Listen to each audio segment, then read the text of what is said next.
Today's lesson essential question is how can you use a number line to order rational numbers? Well, in the last unit, we talked about integers. An integer is a positive or negative whole number.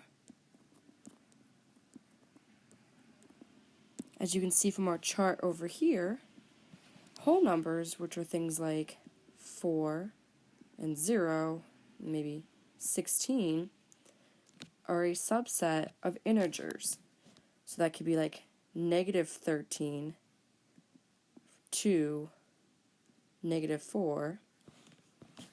And today we're going to talk about rational numbers, which are a more broad sense of numbers that can be written as a ratio of two integers. A ratio can be like 3 divided by 4, negative 1 divided by 2, or the number 8 we can write as 8 over 1. So a rational number can be written as a ratio of two integers.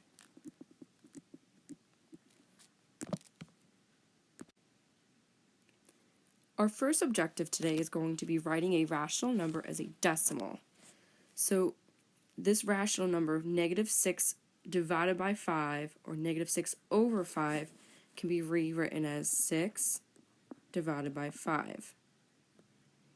So we're going to see how many times 5 goes into 6. It goes in once. Bring down that mark there. 6 minus 5 is 1. And we want to see if this goes in again, so we're going to add a decimal place and bring down that 0. 5 goes into 10 twice, and then our remainder is 0. So this is like a negative 6 divided by a positive 5. So a negative divided by a positive is still negative, so we get negative 1.2. For part B over here, we're going to do the same thing. 3 divided by 4. The denominator goes on the outside, like so. Does 4 go into 3? No. So we're going to add a decimal and a 0. I always put a 0 right here to kind of show that I couldn't go into 3, and I don't make the mistake of putting that there. So then I look and say, okay, does 4 go into 30? Yes. 7 times. 7 times 4 is 28. Subtract. And I have a remainder of 2. I'm going to add another 0 and see if I can get this to terminate or end. 4 times 5 is 20. I get a remainder of 0. So this would be negative 0.75. I also look at this 3/4 as being 3/4 to $1, which would give me 75 cents. That's just another way to look at it.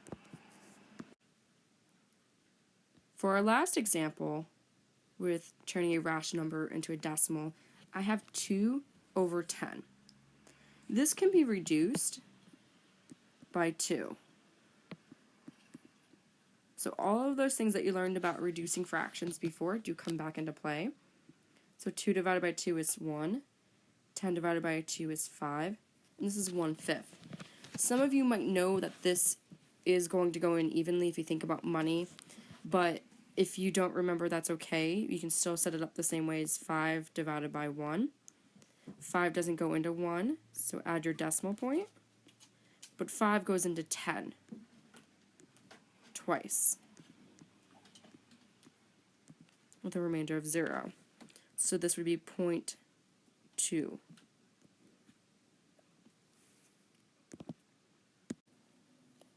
Next, we're going to look at a mixed number as a decimal. Now, I'm going to show you 2 different ways to do this. It's really your preference on what you think is easier. So for part D here, this 1 and 5/25, I'm going to change this to a improper fraction. And remember, that's just the bottom times the outside. So 25 times 1 is 25. Add it to the top, all over your denominator. So this is really 30 over 25. Now, it may be easier for you to reduce here. That's okay. So if you reduce that both by 5, you would get 6/5. And now I'm going to change that to a decimal. So remember, I did the same thing as before. Denominator on the outside divided by 6. So 5 goes into 6 once. Remainder of 1. I'm going to add my decimal place and bring a 0 down. 5 goes into 10 twice. And now I have a remainder of 0. So this is a terminating decimal. So this would be 1.2. Another way I like to look at them, if you don't like to do it that way, is to avoid changing it to an improper and just know that I'm going to reduce just the fraction part. I'm going to change this to a decimal, and it's going to be -7 point something. That something is what we're going to find from the 3/5. So the 5 of the denominator goes on the outside, divided by 3. Well, 5 doesn't go into 3, so it goes in 0 times. Add your decimal and a 0 placeholder. But 5 does go into 30. It goes in 0.6, and this gives us a remainder of 0. So we put our 0.6 in that blank spot. So we get -7.6.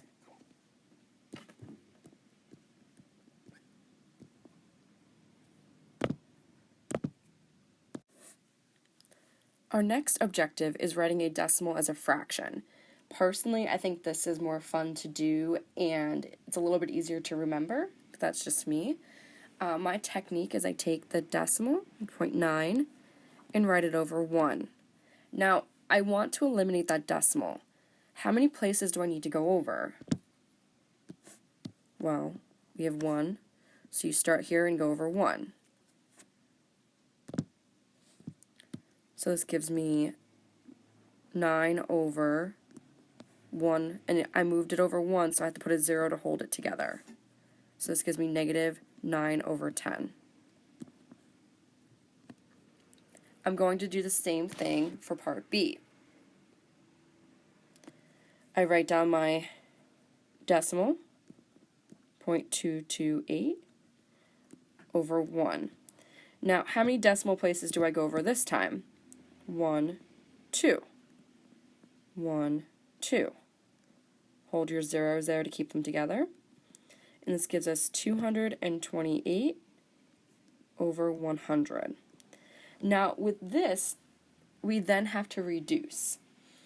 If you're not sure what the biggest factor is that reduces this number, you can always start with smaller numbers. Like, I know that 228 is an even number, and so is 100. So that automatically means that the number 2 will go into that evenly. So you divide by 2, divide by 2, and this leaves me with 114 over 50. Now we can go again. They're both even numbers, so divide by 2.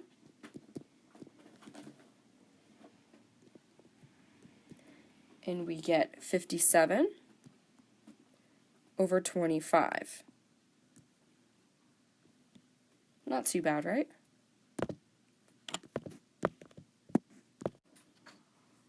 Okay, so we have 2 more to look at. Again, you're going to write 0.312 thousandths over 1. Well, we go over 1, 2, 3. So 1, 2, 3. So this gives us 312 over 1,000. And if we reduce that down, it goes in by 2. So we get 156 over 500. And that goes down as well. If you divide by 2 again, you get 78 over 250. And yet again, both of those are even numbers, so we divide by 2 once more, and we get 39 over 125. And we're going to leave it like that because they're not divisible anymore. For our last one, for D, we're going to write 6.135.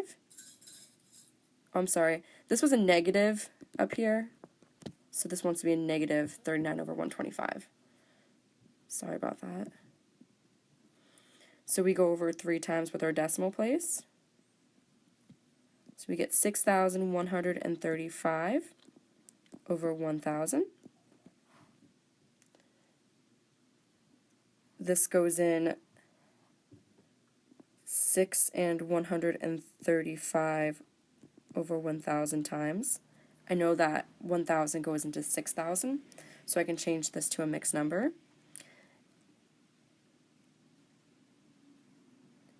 And then each of these goes in by 5. So if we divide each of those by 5, we get 6 and 27 over 200.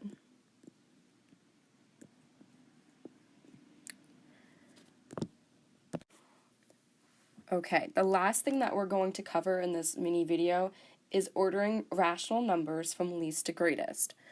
So given these 5 numbers here, what we're going to do is draw a number line and we're going to organize them. So if we look at our numbers, I don't really see anything bigger than a positive 2 or a negative 3.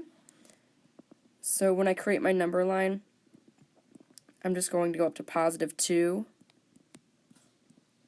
and negative 3. So let's look at each of these numbers individually.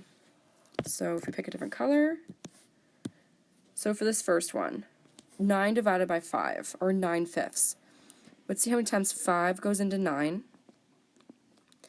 5 goes into 9 once. Add your decimal place and your 0 placeholder. 5 goes into 48 times.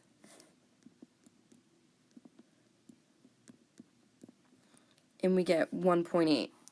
1.8 on the number line is right about here.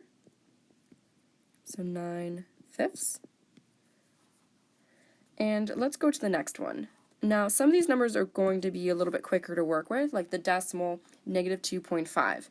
We know that's halfway between negative 2 and negative 3. So I really like plugging that one in because it's not anything more challenging than before. And the same thing goes with negative 1.1. So we're going to plot that as well. It's really close to 1, but not quite. And then we have negative 4/5. Now, if you remember from before, some of these, like over 5, are common decimals that we have to work with to convert. So 5 goes into 4, doesn't go in, add your decimal. But 5 goes into 40.8, remainder 0. So negative 4/5 is like negative 0.8. So we're going to put that down here. And I try to write the original number down so when I put them in order, I'm not confused about which ones were the converted ones and everything like that. And last but not least, we have to plot 0.8. By using a number line, when we go back in to order these from least to greatest, they're already in order for you. So our final answer would be negative 2.5, then negative 1.1, negative 4/5, 0.8, and then 9 over 5. Wasn't too bad, especially seeing it visually on this number line. Okay, last one, I promise. Again, we create a number line, and we're looking at these numbers. I see a lot of negative 2 point somethings, and not very many positive numbers. So I'm going to make my scale from 0, 1, 2, 3, 1, 2, 3, -1, -2, -3. Okay, first one up on the chopping block is that -11 over 5. So 5 goes into 11 twice, remainder, if my 10 will draw here. There we go. 1. Add your decimal point. Bring it down.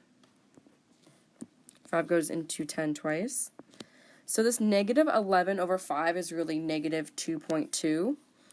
So that brings it about here.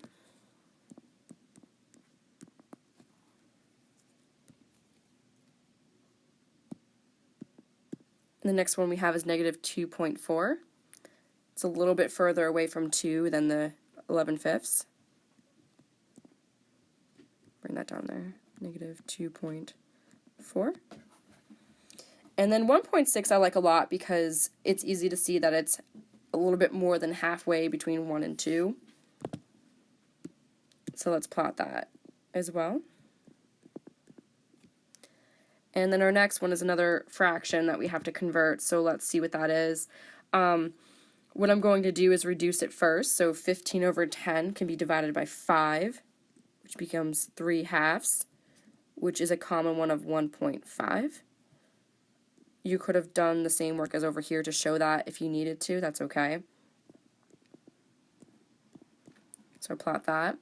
So I have 4 out of 5 done, and I'm going to do the last one, which is -2.25. So when we plot that, we just want to make sure that we plot it in the right spot. -11 over 5 was 2.2, so this is like 2.20, which is closer to -2 than -2.25. So we have our 5 dots there. They're in different colors, so let's zoom back out and write them in order. So we have -2.4 from least to greatest, the -2.25, then 11 over 5, 15 over 10, and 1.6.